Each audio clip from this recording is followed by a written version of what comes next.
Hello and welcome to the Rainy Night Listens podcast. I'm Haley. And I'm Wyatt, and this is the podcast that you save for a rainy night instead of a rainy day. All right, are you ready for Backrooms Part 2? I am very excited for Rack Booms Part 2. All right, the video's ending. She said she made fun of it. He did tell me that if I made fun of it that he was going to end the video. And myself. Oh. So yeah, enjoy the I'll finish the video, but that's the end of it for me. Sorry. Let's see. Where did I start? Look what time it is. It's that time. Hey, Hagen.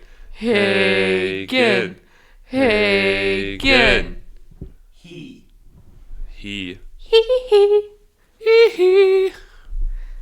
Do you think that's how he meant it? I think so. That's how I imagine. He's probably just got a picture of Michael Jackson on his phone right now. I can see it. He's staring at it. Well, all right.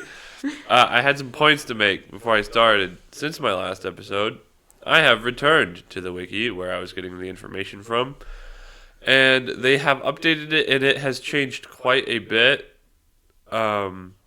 since the last time. So level 0 is about the same. Level 1's kind of different, and level 1's very different. I mean, if you want to hear the differences, just go back and listen to that one, and then listen to it here, because I'm going to read 1 again. But I just had a little bit of information I wanted to cover before we continued. Deal. Off level 0. So they started talking about the front rooms. It was making reference to front rooms. I'm like, what the freak is that? Like, I don't want to have to cover a whole new thing. The front rooms is just our reality.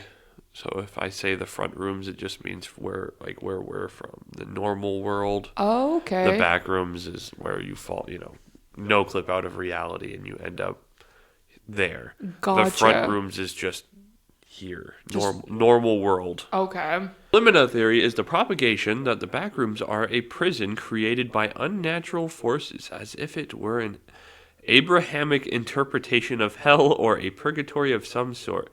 Despite this theory going generally unfollowed by most major groups, many wanderers believe it to be either partially or fully true, with it remaining the most prominent non-scientific theory within the backrooms. Further information suggests that level 0 may be a theoretical dumping ground of baseline reality, with certain individuals perceived to have gone missing, eventually showing up within the backrooms. Multiple well-known events within the front rooms, which is where we're from, including 1935 Yangtze floods, the disappearance of Amelia Earhart, Hold up! and even those as far-fetched as the MV Joyita incident. I don't know what that is. I don't know if that's controversial or not. If it is, I'm sorry. Have shown some correlation to the backrooms, since sightings of victims from all 3 events have been reported at some point. Underlying evidence suggests that accidents regarding water in general are most common way to enter the backrooms, with even extensively dated cases such as the disappearances of the Santa Maria and Royal Merchant being among the fray of occurrences. I just thought that was an interesting thing to cover. The Nina, the Pinta, the Santa Maria. Santa Maria. I'm sipping sangria. Sorry. No, you're good. No, that was great. That was beautiful, actually. Thank you.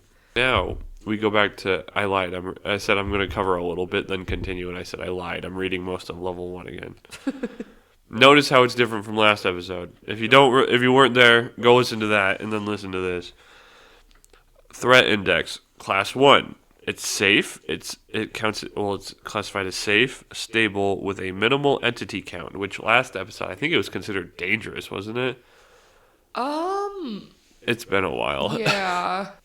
Either way, it says level 1 is the second level of the backrooms, and one of the only levels wanderers can enter directly through the front rooms. So, if from reality, you could fall into level 1 instead of level 0, which I imagine is significantly worse. I mean, yeah. Technically, it could be better because there is, supplies in level 1, whereas level 0 doesn't have supplies. But level 1 resembles a typical parking garage with concrete pillars, hanging fluorescent lights, and stairwells present at regular intervals. Though being a parking lot, the presence of cars is minimal, with roughly 5 cars present in any 100 square kilometer plot Wait, of level at a time. it actually has vehicles now? Yeah, there's some. I guess, yeah, they didn't talk about cars in the last Weird. one, did they? Yep, there are cars, Huh. technically. I think it'd be so funny to just, run an entity over with, a Prius or something. Like you the just smiley found. faces. Yeah, the smilers. It says, cars in the level have no brand nor license plate and are typically red, blue, white, or black in color. All cars are faulty. Aww. But the alloy they are made of, and a mixture of carbon, iron, platinum, and titanium, is a valuable metal which can be collected for weaponry or armor. Oh. We're just melting down cars in the back rooms. That's dope. Yeah. This alloy is named Tripes, and is often traded for other items held in high regard. Oftentimes, puddles on the floor, composed of almond water, will evaporate and condense into a thick fog, reducing visibility for wanderers who traverse through these parts. Curiously, these puddles never seem to fully evaporate, instead lingering permanently. See, there's always pictures. Level 1 always has puddles on the floor, and I guess they're puddles of almond water. That's wild. But I Good will old say, I almond feel like water. that's a thing that they constantly reference here in these ones rather than the Kane Pixels version, is that they talk about factions living within it, They constantly refer to wanderers, travelers, people who end up there as if it's been around for a while, whereas like on the Kane Pixels YouTube channel, it's more of they're figuring it out at the time. Okay. It's new to them still. Whereas the Yeah. Backrooms wiki is always oh yeah, so we've established there are bases where people live, like safe houses and stuff, which I find interesting. It's just fun Yeah. hearing the differences. But says level 1 has a consistent and reliable source of electricity, both to the lights and to various outlets on the walls, which help many groups to survive. Once again, referencing to groups again. Due to the ease of reaching this level, many wanderers opt to either join or form a group to ensure their survival. However, this level contains various dangers that wanderers must be wary of. Examples include blackouts, which occur within this level and last from minutes to even days, leaving the level without light. During such blackouts, entire sections of the level will be plunged into complete darkness, allowing entities to emerge and hunt more successfully. When traversing darker areas, it is advised for wanderers to carry flashlights so as to scare off any unwanted encounters. Whereas, if you remember in the last one, I'm going to keep doing this throughout the whole thing. But in the last one, they said turn off your flashlight because if you have it on, they'll find you. Yeah. Wasn't that a thing? Whereas Yeah, because I now- think I'm remembering now, because wasn't it only really dangerous when the blackouts happened? Yeah. And yeah, Or, it like, would close say to walls and try to stuff. get to one of those safe rooms. Yeah. And if you couldn't, then turn off your lights, because if you don't, then they'll see you and attack you. Yeah. But now it's saying that, hey, a flashlight's a safe thing you can use to, ward them off and stuff. It's, Interesting. yeah. That's the hard part about ever-changing information on the internet. But, additionally, pieces of rebar or sharp metal may occasionally jut out from walls, harming any wanderers who are not careful. Due to the fact that most of these metal pieces are coated in a thick layer of rust, wanderers will almost definitely contract tetanus should it pierce the skin. Goodness. You fall into the back rooms and you die of tetanus. That would suck so bad. Dude, I'd rather just get ripped in half by I don't know. What would rip you in half? I'd rather a skin stealer steal my skin, I guess. I don't know. The room temperature of this level is quite high, sitting at roughly 30 to 35 degrees Celsius, which is 86 to 95 degrees Fahrenheit on average. That is That is really hot. warm, especially Yeah. stuck in a parking garage with fog clouds. It'd be so humid. Yeah. Ugh. It's horrible. Humid almond water. Yeah. I'd die. In real life.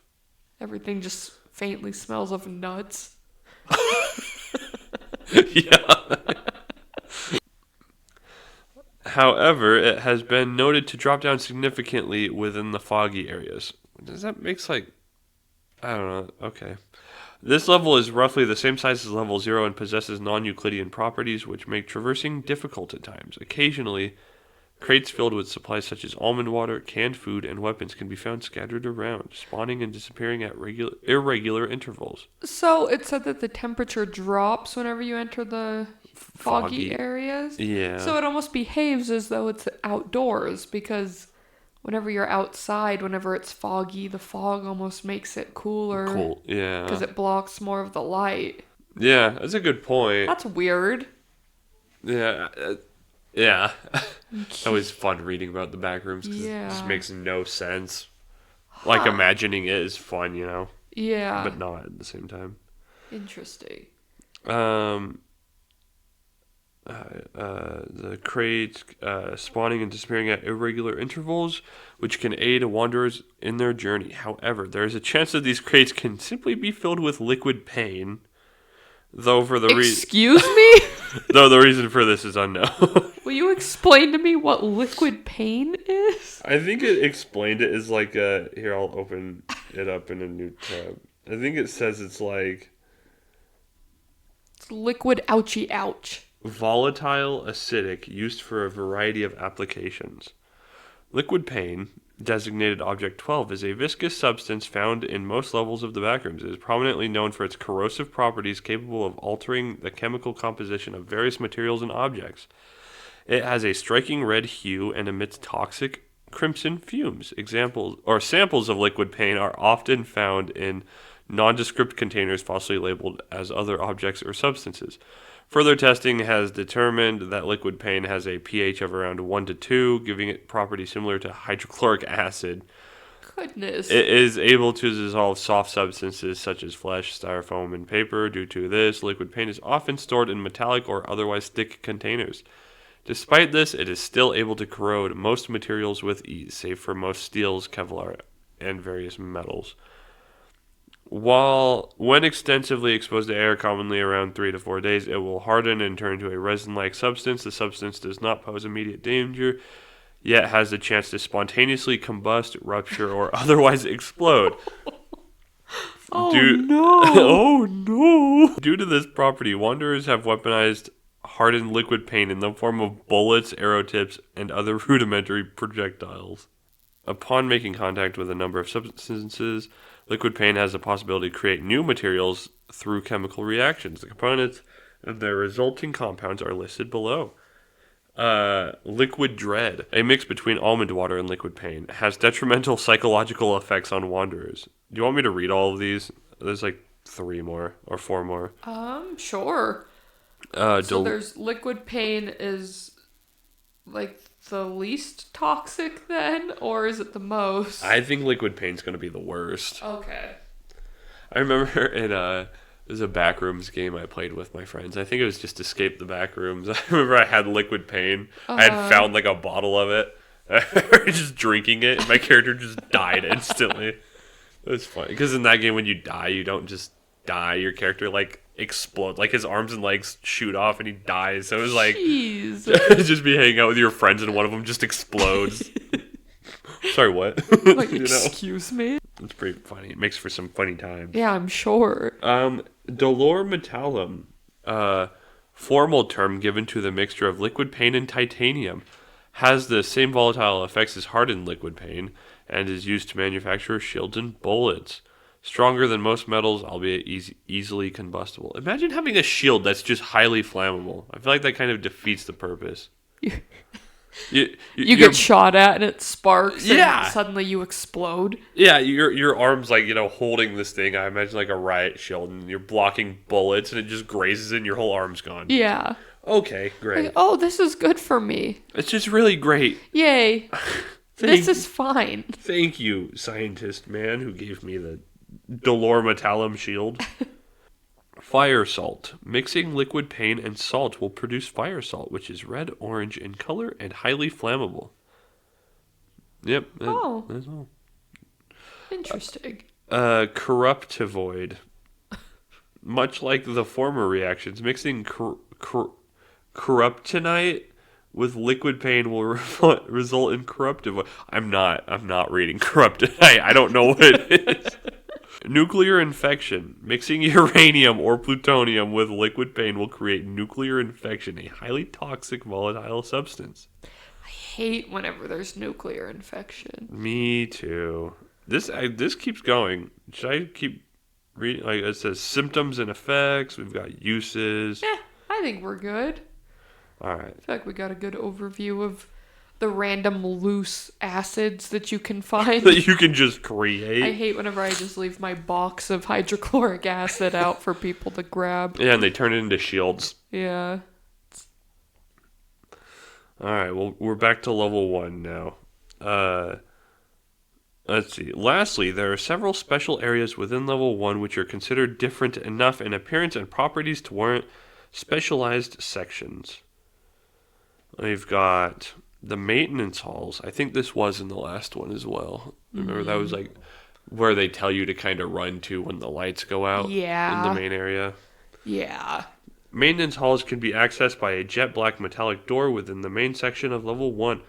The walls of these hallways replace the usual gray concrete for white walls, which may seem bright to many wanderers due to the contrast from the main area.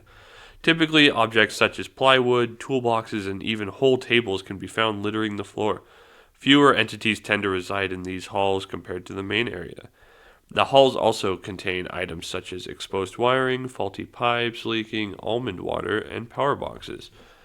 Although they do have electricity coursing through them, these power boxes do not actually supply the electricity to the rest of the level and instead seem to have no real purpose.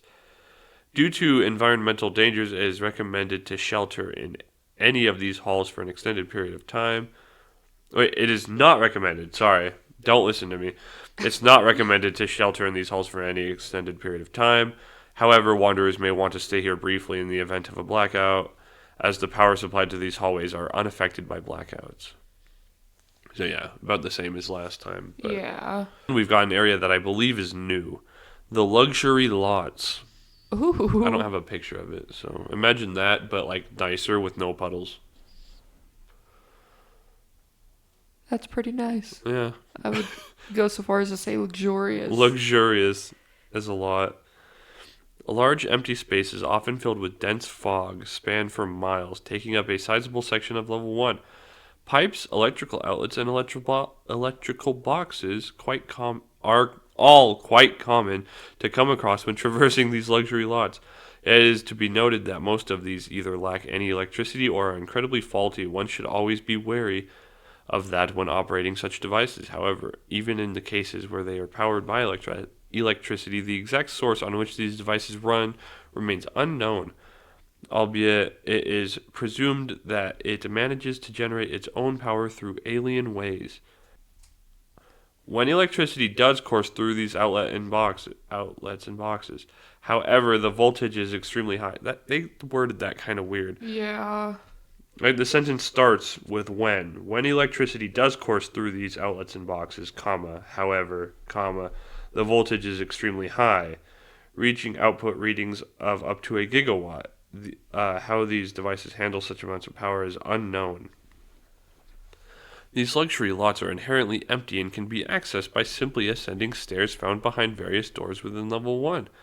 The most notable difference compared to the main area of level 1 is the brighter color scheme of the walls and enhanced cleanliness, particularly the lack of debris and dust on the floor. However, these lots are a popular place for groups to set up base, and wanderers should take caution to ensure they do not encounter a hostile group, although the luxury lots do indeed experience power outages as well. These are usually resolved within the hour. Unlike the main section, Unlike the main section.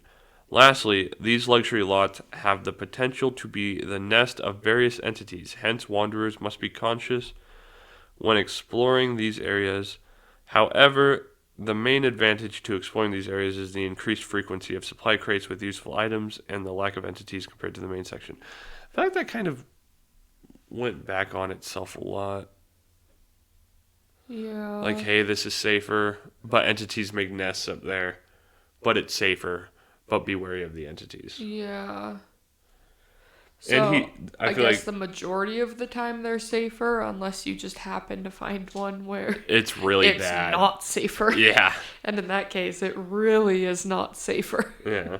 Entities. Some entities which reside here are facelings. That sounds horrifying. It does. Just imagine a person without a face. They just like took a picture of some. Ew. Removed their faces. Yuck. It's just like a blur. Yeah. Just imagine a normal looking person with no face at all. Says entities which reside here are facelings, clumps, hounds, dullars, and death moths. However, there are 2 level exclusive entities which reside in level 1. False puddles. False puddle? Yeah. It's fake almond water? No, the almond water's real. Oh.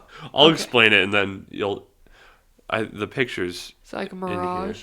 No, it's kind of hard. I'll read it for you. Just you wait. Do you want me to keep guessing? And you have to keep on telling me that you'll let me know what it is. It says, false puddles are entities which disguise themselves as simply almond water puddles.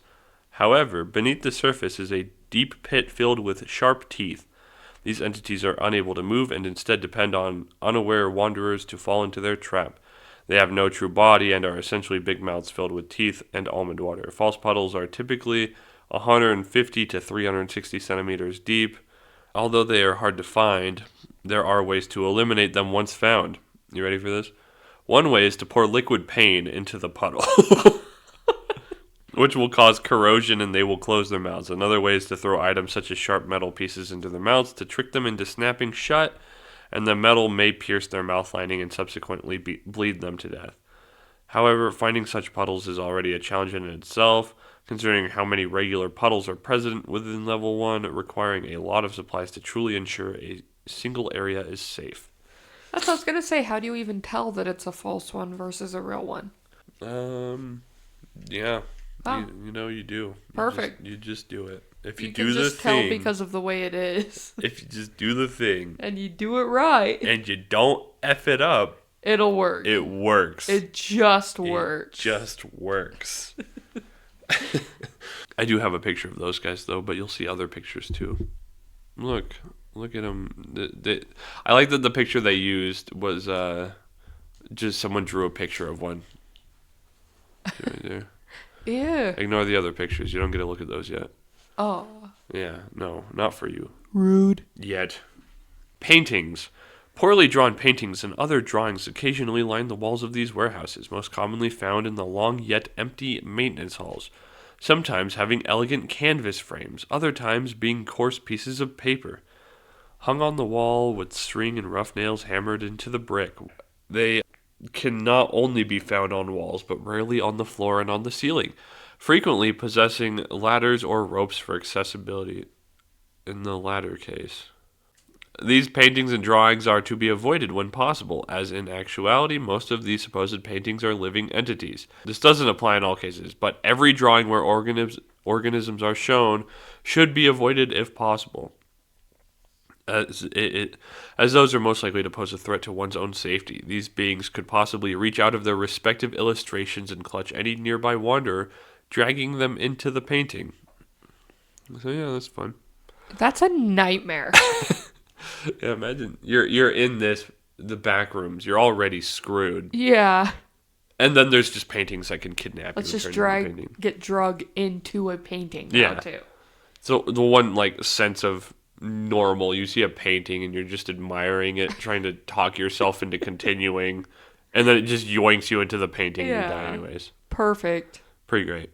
What exactly happens afterwards is unknown. However, it is assumed that these paintings share behavioral patterns with predatory windows, and henceforth act in a similar way.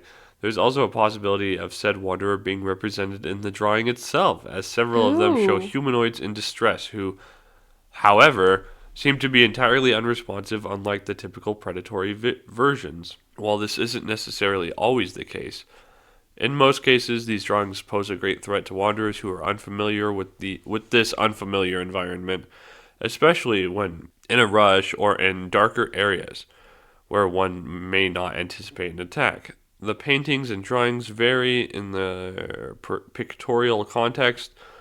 Some may be crude drawings, while others may express prodigious portraits from seemingly hundreds of years ago. Despite this, the contents of each artwork do not correspond to anything found in the front rooms. So each painting is different than any painting you've ever seen in your normal reality, I guess. Meaning that these entities, perhaps even level 1 itself, are likely to be the perpetrators behind the art itself. As it is entirely unique from actual portraits, unnervingly, there have been rare accounts of the eyes of certain portraits moving, and even the entity itself moving erratically on occasions. Ew. Yeah. Keep in mind, there's a lot of information in these episodes, in this wiki, that I am not covering because it's just too much. We could literally have a channel dedicated to only this wiki, practically, because, there's sub-levels to each level. Level 0 is, there's, 0.1, 0.2, 0.3, and so on. So, if you want more, there's tons. But I'm going to continue on to level 2 now. Ooh. Yeah. We didn't make it to level 2 Nope. last time. We finished at level 1, right? Yeah. Okay. Ugh. Ugh. I hate this. Yeah, it's really unnerving. You should play the games. It's even worse. I bet it's so scary. Ignore the really low quality pictures. This is the best it gets for me, sadly. I kind of feel like it adds to how unsettling it is. The ominous. Yeah, exactly. I agree. I'm okay with the low quality pictures personally, because I think it kind of helps explain the unnaturalness of the Backrooms. There are going to be times where you see something that just doesn't look right. Yeah. I know it's not supposed to look like this, but it kind of...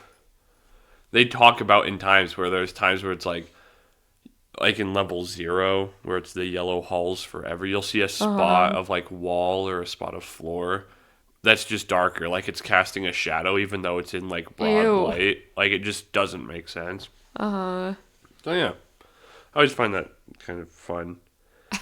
How fun. How fun. What fun. Look at it. Doesn't that just look fun? Look. Just the darkness. But, let's see. Level 2, called Pipe Dreams. Beautiful. Threat index, class 2. It's considered unsafe, stable, with a low entity count. Although the vast majority of wanderers report entering the Backrooms in level 0 and occasionally level 1, there are various accounts of level 2 being initially entered into by wanderers. I would hate, of the 3, this would probably be my least favorite one to fall into. Yeah. It's pretty bad. At least 1, you could find food and water. Yeah. And 0's got, no entities practically whatsoever, but there's no food and water on level 0, so you could starve to death or die of thirst on that one. Level 2's just the bad parts of both. It really is, isn't it? To my knowledge, there's no crates with, stuff in them. This is just the worst parts of level 0 and 1 put together. Initially entered by wanderers, at present, it is the furthest known level directly accessible from baseline reality. So level 2 is the deepest level you could fall into from reality. Okay, so you can still go way deeper, but no one's fallen deeper than level 2 directly from the front rooms? Yeah. Okay. Gotcha. Yeah, so you could definitely make it deeper just by exploring. You could end up 300 levels deep if you're unlucky, but from the front rooms, this is the furthest you're going to get. Oh, okay. On landing. Level 2 is a vast network of interconnected utility tunnels, maintenance shafts, and rusting pipes. Unlike the typically inconstant level environments of the Backrooms, space in level 2 does not physically shift live, lending much of the level a relative ease to navigate through. The level's architecture, which can differ from one place to another, remains largely uniform without alteration and in its diversity and appearance for each given area. So basically, it just doesn't change. In level 0 and 1, it could change if you just turned your back, you know. And so this one stays This one, consistent. for the most part, just stays So is like it the this. most well-mapped level then? Well, it says that it still changes. It's just not like a live change. So, like, if no one's around, I'm sure it can change. Oh, okay. But just while you're exploring it, there's a pretty good chance you'd be able to backtrack and be where you started if you Gotcha. needed to. But it could change. Okay. Its layout, however, reportedly becomes more complex the further one travels from their entrance point. The corridors going up and down that may impede travel or cause injury, especially in dark areas. Fortunately, however, there have been no reports of entities lurking around these areas, most likely due to the heat and extreme humidity. Also hot and Oh. humid. The supply of provisions and hydration is heavily limited in level 2 despite the number of water pipes in this level. Because no machinery or boiler rooms required for these pipes to function have been discovered, as well as the humid temperatures in the various areas of the level, rust, bacteria, and other pathogens overwhelm its insides that may contain almond water. Unknown diseases, mutated bacteria, and viruses have been discovered within these networks, meaning the source for most epidemics within the backrooms is usually level 2. That's awful. There's epidemics in the backrooms, too. This place sucks. This place is terrible. These pathogens typically spread through direct contact or consumption of liquids present in pipes. These are to be avoided, either from ingesting or even being near them, to avoid accidental exposure. I like that there are puddles in level 1 that you could drink.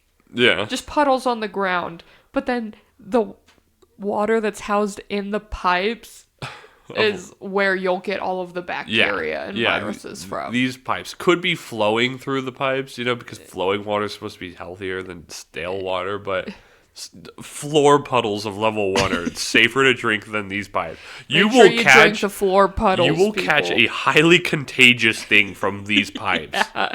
If you're near them, you will catch something. Biological activity in level 2 is prevalent, and earthquakes occur often, as in regions of the Ring of Fire in the front room. Many powerful enough tremors can demolish and therefore render parts of the level inaccessible due to the lack of maintenance work. Although most do not have enough intensity to inflict severe damage on the level structure, the circumstances behind these earthquakes presumably originate from cracks within level 2's giant concrete mass. Dude, when you're reading and you see like the next line down while you're reading, I didn't see the M in mass, and I was like, giant concrete. That badonk. That's the that's the earthquakes. That is a thunderous crack. Chunks of them may push against each other, and with these theorized crevices within, one of them may slip from stress buildup, thereafter releasing an outburst of energy.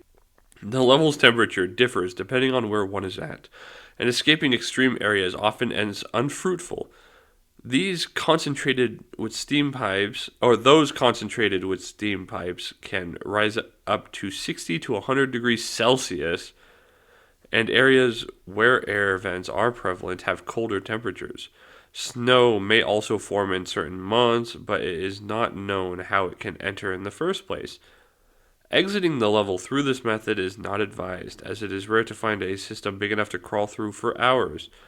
Chipping away the concrete is also futile, as the distance between cracks within the level's matrix can be greater than that of tectonic plates in the front rooms, which otherwise could be used to easily traverse through the level. So, like, the cracks that are made in the ground from the earthquakes, like, chipping at them is useless because it's like so much deeper, I guess, and thicker than you could expect it to be or something, right? Is that what I'm understanding? Yeah, that's what it sounds like. And the vents that can bring in ventilation, you could technically escape using them, but there's a pretty good chance it's not big enough for you to fit in. Which is awful. Yeah, and sometimes snow gets in through the vents. What? Yeah. Where is that coming from? Wish I knew. It always makes me wonder if there's like places in the front rooms that always have like an entrance into the back rooms that no one knows about. Because it could be literally anywhere, like on Mount Everest. Ooh. You know, Maybe that's where some of the missing hikers have gone. yeah. Ah. Because it's like, who would know? Because it's so unexplored and difficult to explore in general. I mean, now we have helicopters and stuff, but still, I don't know. It's just fun to theorize, like, Yeah. what if? Instances of changing layouts are also common, but the anomaly has yet to be captured by a video camera, despite many stating that they were able to touch the seemingly hallucinatory objects. Exploring level 2 while simultaneously recording would not prevent the changes from still occurring, and more often than not, the recording would show the person filming to be experiencing the anomaly in real time, as attested by the cameramen themselves. Therefore, the phenomenon is mainly thought to be purely an effect of being exposed to geometrical anomalies that are prominent in earlier levels. The only solid corroboration of the theory, a window outlooking what appears to be the hole, spelled WHOLE, not HOLE, Oh. seems to be taken in a vacated attic that is partially or mostly constructed out of wood. However, no location/level has matched the description of the other than level 2 itself. Although the level is mostly constructed with concrete, certain older areas of the level are constructed out of wood. Though cobwebs cannot form given the environment, it's highly unsuitable for invertebrates. But I find it funny that spiders just don't deal with the backrooms. Like, nah. Like, we're alright. Nah, I'd die. I'm not actually a fan of almond water, so... I can't actually survive off almond water and death. There's actually no bugs for me to eat, so why would I be there? The only other bugs here are death moths, and they're huge. Yeah, too big for me, I say. They are much too large. They eat people. Oh no. Oh no.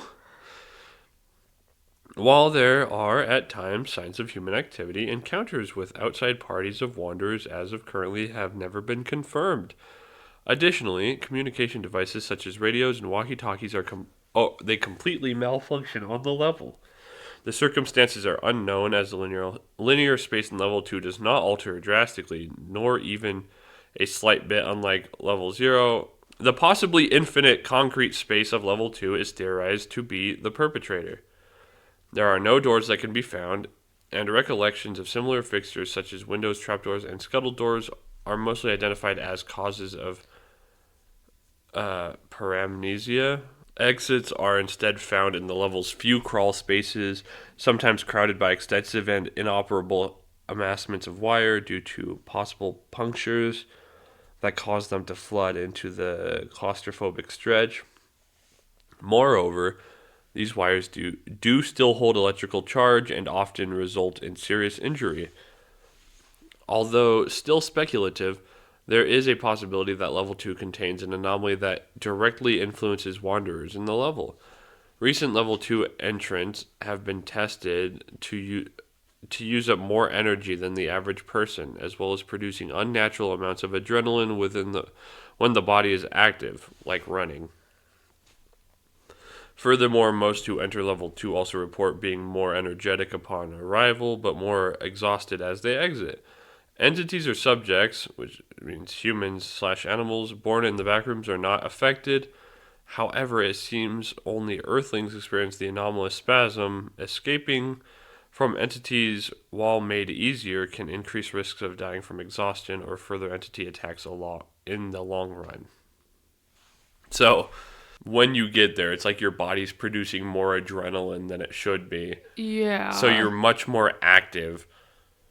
But once you get out, it just hits you like a brick. Like you're just exhausted. But if you're born in the backrooms, you're unaffected by I this. hate that idea. Yeah. It's just, you're just different because you were born in the backrooms. Yeah, it's all you've ever known. It is very interesting.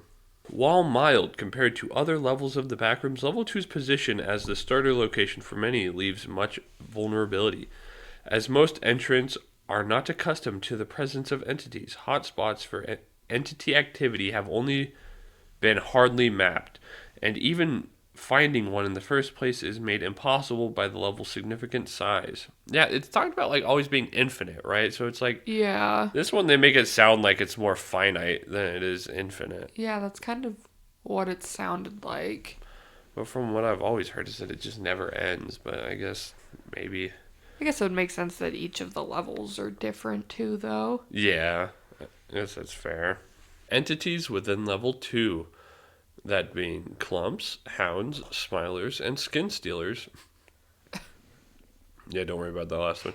Have adapted to scurry headlong and mitigate the need to retain their energy like their counterparts in other levels.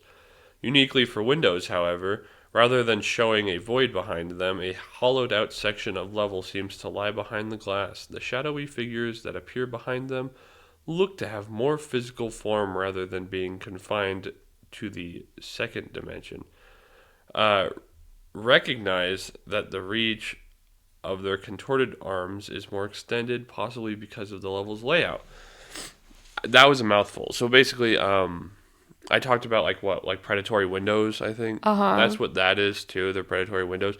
They said they worked very similar to the paintings in that for the most part in the back rooms, the way it looks is you'll see a window and there'll be like shadows behind the window, but they're like 2D shadows. Like they're like imagine weird. like a projection, you know, how it's just like a flat shadow on it. And I guess like the paintings, they can reach out and steal you. But the ones in level 2 are 3-dimensional rather than 2-dimensional. Gross. Yeah. Really freaky. So, are they like openable windows, or is it just almost like one of just like the single panes that you can't? I think it's just very similar to the paintings. I don't think you're supposed to be able to open the windows. They just look like windows. Okay. I think to like coax you to walk up to it or something, but then once you get close, the shadows behind it attack you or something. Oh, okay. Gross. Yeah. Biological pipeline. Found in certain junctions of crawl spaces, sometimes lying behind sufficiently sizable pipes to hide their openings. These organisms can often stretch up to 20 to 200 kilometers from their mouth to the ends of their digestive tract. Excuse me? Don't worry about it. Descriptions of their physical bodies are divisive, ranging from their internal organs using the space in the cleavages to protect them to have their pipelines being their entire body. However, the former bear more evidence than the latter, as inflicting serious damage either through stabbings, gunshots, and grenades has resulted in them bleeding out. So, imagine like, I guess I can go to the next one now. This one, imagine you're in like one of those weird, crinkly plastic pipes or even the metal pipelines, and it's just like, it looks like a normal pipeline. But what you did is you just walked into the mouth of an entity that can be just like ridiculously long. Oh. And I think it explains it a little later. But if it won't digest you unless you like stop. Like if you fall asleep in it, there's a pretty good chance you're not waking up.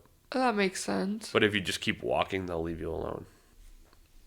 Yeah, the inside of the entity's digestive tract. Going through these organic pipelines is often necessary and fortunately would rarely lead to death, as the process of digestion would only occur in the things they consume would only occur if the things they consume do not move after a few hours. So yeah, like I said, if you like pass out, then they'll eat you. But if you just keep moving, they'll leave you alone. So do the entities feed on one another too then? Because if there aren't people, then what would they be feeding on? It's some of them don't need to eat and they just attack things anyways, to my knowledge. Okay. But I have read and heard from like YouTube videos and shorts and stuff that there are entities that do in fact kill other entities, and there are ones that even like protect humans from entities. Like it's weird. There's a lot, but Gotcha. the first main 8 levels only talk about like the basic ones. But then when you start getting to like the deeper levels, it turns into stuff that's like, there's a dude who just shows up and he owns he has like a little cabin. And you can like trade with him if you have like parts of other monsters, and he hunts them and stuff. Or it very well could be changed now because it's been a long time since I read that. But it's like the entities range a lot. That's crazy. For the most part, though, you really only do hear about, like, hounds, smilers, and skin stealers. Those are, like, the main three that you actually see. Like, this talks about clumps and, what was the other one I said earlier? Death moths. Uh-huh. And then there's another one I missed. But for the most part, like, if reading stuff or looking stuff up or even playing the games, the three most prominent are smilers, hounds, and skin stealers. Gotcha. Most of their diet comes from discarded pieces of food and weirdly, debris, waste products such as sewage, feces, and scavenged organs and viscera, etc., including junk, especially ones made out of plastic, glass, metal, and rubber. So they eat pretty much anything. Okay. Using entryways to their insides can be an effective way to escape entities. However, they generally avoid these pipeline networks in fear of an uncertain detail. So yeah, other entities are scared of the pipelines because I guess they do eat them. So Gotcha. alternative to using acids as a means to digest their food, they secrete a base referred to as the DuPont-Bayer solution or Bayer. This is likely due to their pipeline being constructed out of aluminum, which the solution they produce does not dissolve to presumably reduce the weight of the digestive tract their theoretical bodies are holding up. Besides, most of what they consume may contain sharp edges that could pierce them if it was made out of flesh instead of metal. I think they had that backwards. If it was made out of metal instead of flesh, I don't know. And if an organism were to end up being digested, its stomach acid would be immediately neutralized by the alkaline, with the byproduct being the source of water and ions. The solution can dissolve an adult human within a matter of seconds. So they could eat you pretty darn quickly. Seconds? Yeah, they could eat you pretty darn quick. Jeez. Don't fall asleep in there. Yeah. The clockwork theory, aka hallucinatory spatial fluctuations. Oh, yes. Yay. Who could forget about hallucinatory spatial fluctuations? I think we're past the entities. Unlike level 0 and level 1, the geometry in level 2 doesn't have a concrete category of constant or fluctuating.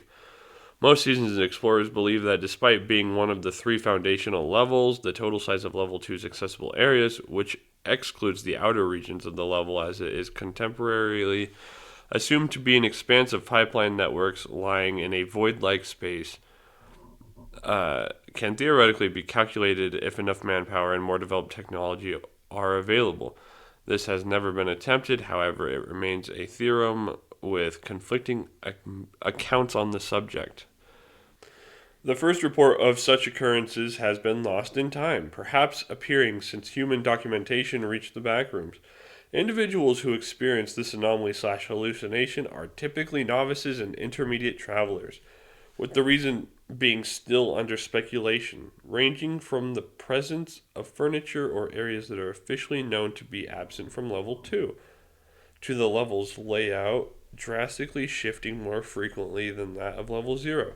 Details that show most often in these cases include, but not limited to, locked doors on walls and in dead ends of hallways, blank windows, sometimes even placed on the floor, either looking at a concrete wall, the void, or the hole, small chairs and coffee tables, sometimes with expensive cigars, narcotics, and or a few already drunken alcoholic beverages on them, paintings, particularly ones that depict bright outdoor landscapes, fully furnished bedrooms akin to the ones in level 5, within the rooms that connect the main corridors of the level, staircases that either directly lead to a wall or another corridor of higher elevation. The clockwork theory suggests that the entirety of level 2 is a monumental clockwork, and with its inner mechanisms hidden behind walls, suggesting that there is machinery instead of pure concrete.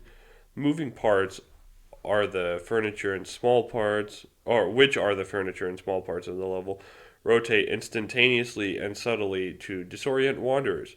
This theory does not apply to level 0 or level 1, as the former does not possess the required space for such equipment, and the latter has significantly differing rooms that it is simply not possible to alter without cutting into an edge. Digging into the concrete walls enough to assumingly reach these theorized machineries is not possible due to the instrument needed not being able to fit nor be brought within given the limited space. It seems like it changes, like the whole level is like a Slowly clockwork changing. machine, but all of the small details can shift around you as you're doing stuff, but the level itself doesn't change, it seems like. Yeah. It's interesting because I thought before it said there were no chairs or desks or anything because it's just maintenance halls, but I guess, because of how big they are, it's possible that things can show up.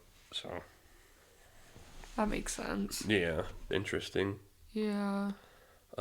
False entrances. A false entrance to level 2 located in level 3. Weird. Ooh. In levels that are numerically not far from level 2, including the ones that are known not bear an entrance to the level, there may appear locations that seemingly lead to level 2. Usually some signs and drawings indicate likewise near the supposed entrances, with the identities of the persons responsible for the graffiti or hand-drawn markings being unknown. The quantity of these indications and the false entrance bearing said markings suggest that their placement was not coincidental. These locations might arise due to level 2's semblance to a utility tunnel, albeit with unconventional proportions, with some areas of the level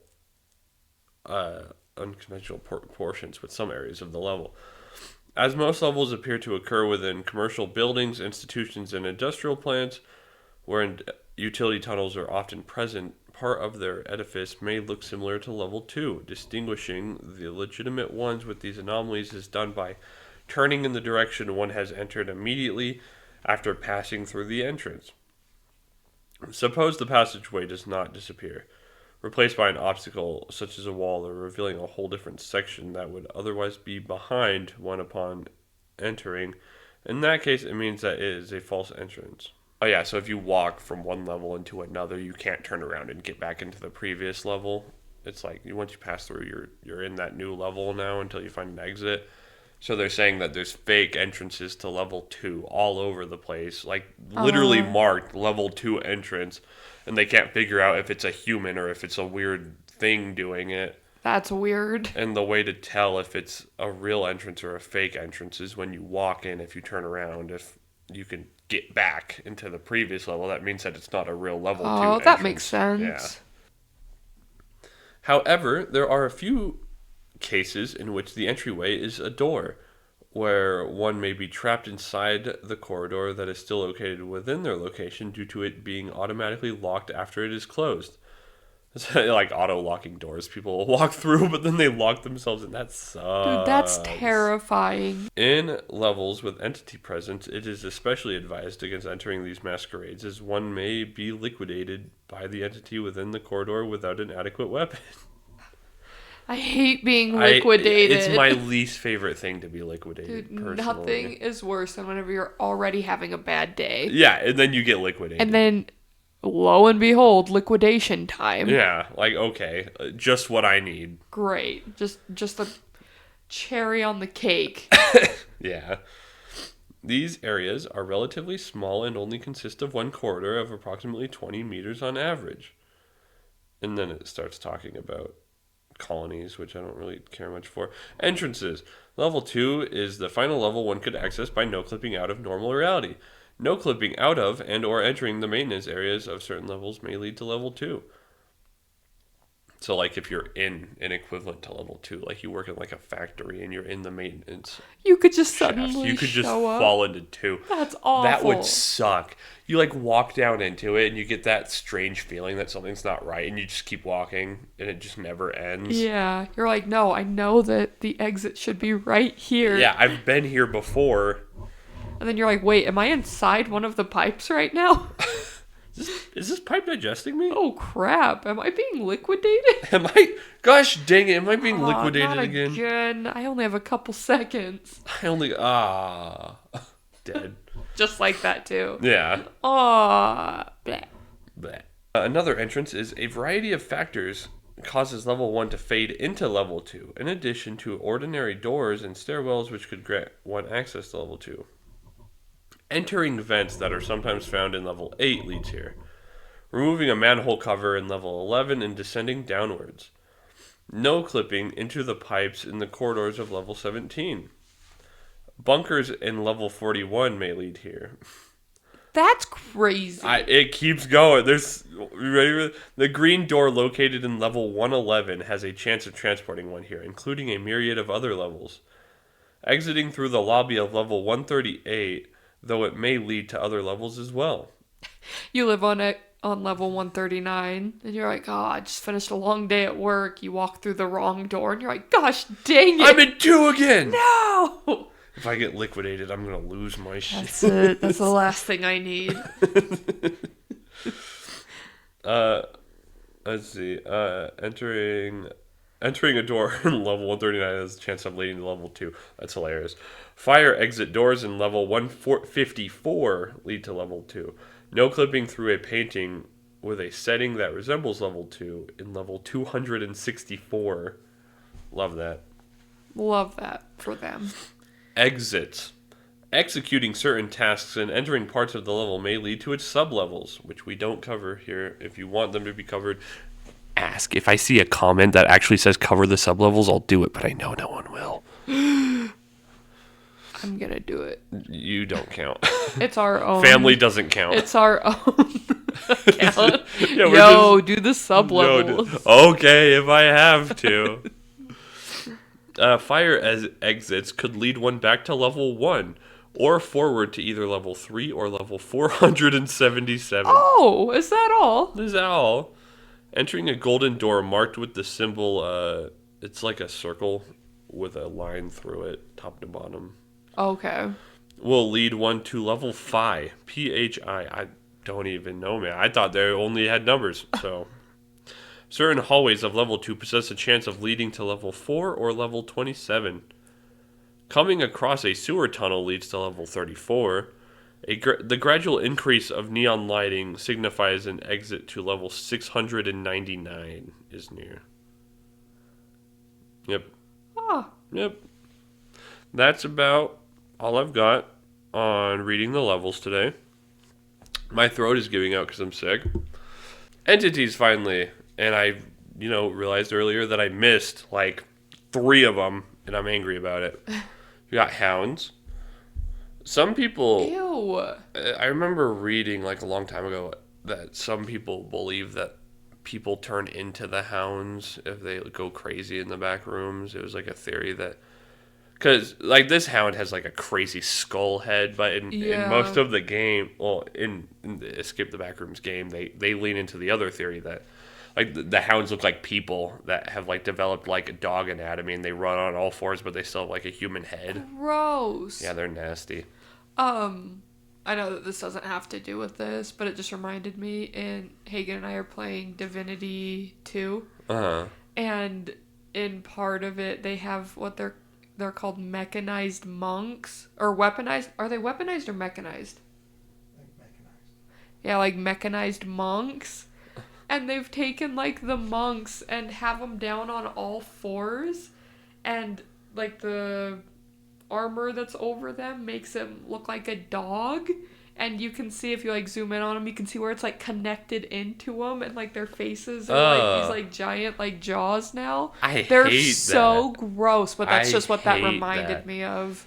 That's fair. We killed all of them out of mercy. Yeah, that's fair. So we're I know it's a video game, but that's too much. That's a little too far for me. That's just what that reminded me of people turning into those. That's fair. So, horrifying. Yeah, terrifying no matter what. Clumps. I don't know anything about the clumps. They're disgusting. I know very little about them.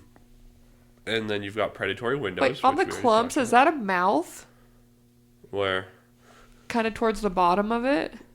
Oh, maybe. Ew. Yeah, I could see that. Probably. I think the whole thing is that they're just body parts that are mushed together. But I don't know if they, absorb people or if they just appear like that. I don't know anything about the clumps. And then you've got predatory windows, which we talked about. The biological pipeline, which we talked about. The false puddle, which we also talked about. Smilers, my favorite by far. So creepy. Yeah, it's just a smiley face in the dark. If they have a body, you just can't see it.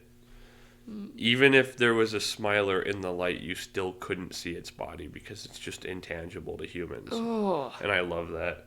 I hate it, but I love it. Yeah, it's so gross. And then you've got skin stealers.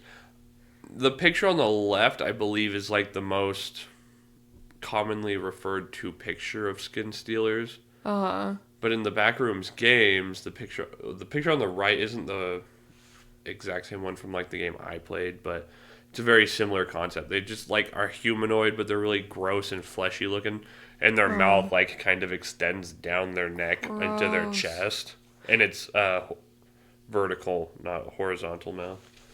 And Bro, they steal your skin. So. Why are the skin stealers always so snatched? Look at that little waist. They've got that waist. Dang. Dang. Going down to that dumpy. That dome truck. Don't be so good you could tell from the front. Stupid. That's hilarious. But yeah, it's how they lure people in, you know? How can they steal skin if they ain't got no qualities? If they don't have nondescript qualities, how are they going to steal their skin?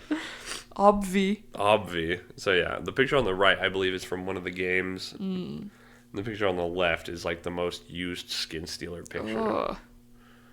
Both are so creepy. Yeah. I know, and the picture on the left is of level 0.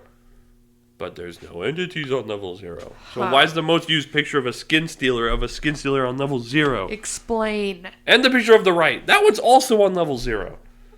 Yeah. And funny enough, the game that I played, the one that I played, Escape the Backrooms, skin stealers are on level 1. Really? Yeah, but it didn't say that in the things we read today. Like, there's a lot of inconsistencies. I feel like the wiki Kane Pixels, if I had to go believability, it would be Kane Pixels, then the wiki, because Kane Pixels created it. That makes sense. And then the games. Like, I know the games go off of the wiki or something, I imagine. Mm-hmm. But the wiki changes so much that I can't complain, because it's just one of those things that's just ever changing. It's like SCP stuff. There's more SCPs. Always fun. But yeah. More smilers. Those are my sources. Thank you guys. Ignore the party goer in the back. Thank you guys for listening. What are your thoughts? I feel like I would never want to go to the back rooms. Why? Look at him. Only if that guy was there. That room's actually... They're rocking his bell-bottom pants. His bell-bottom legs. Yeah, his bell-bottom legs. Oh, that one was a fun level in Backrooms. It'd be playing like music, and if music was playing, they'd all be happy and cheerful. Really? But then if they see you, the music stops, and they all like turn and look at you, and they start chasing you. Yeah, pretty freaky. Jeez. No, I feel like level 2 has been the worst level so far. Yeah, it's just... It'd be so terrifying. Humid, hot utility. And for some reason, I find like the bacteria and viruses and stuff to be way scarier than any of the other entities that could be there. Yeah. So all of a sudden you're just going to contract some new disease that just is going to unheard kill you. of. Yeah, that's horrifying. It is. I agree. Yeah, 2's pretty bad. Yeah. Most of the time you only ever see level 0, which is just the infinite wet carpet place. Moist carpet. Yeah. Where your socks are perpetually wet. Perpetually moist. I guess the word they use is moist, not wet. Well, I hate that level between wet and dry is moist. I don't like that. Moist. No. Oh, I thought you were going to say it. All right. Thank you guys so much for watching. I hope you have a good one. Leave a comment if you enjoyed it. Tell us your thoughts on the Backrooms. Tell us if you want to see the sub-levels. It doesn't count if it's family that says they want to see the sub-levels. Take that, Dad. Take that, Dad. All right. Bye. Bye.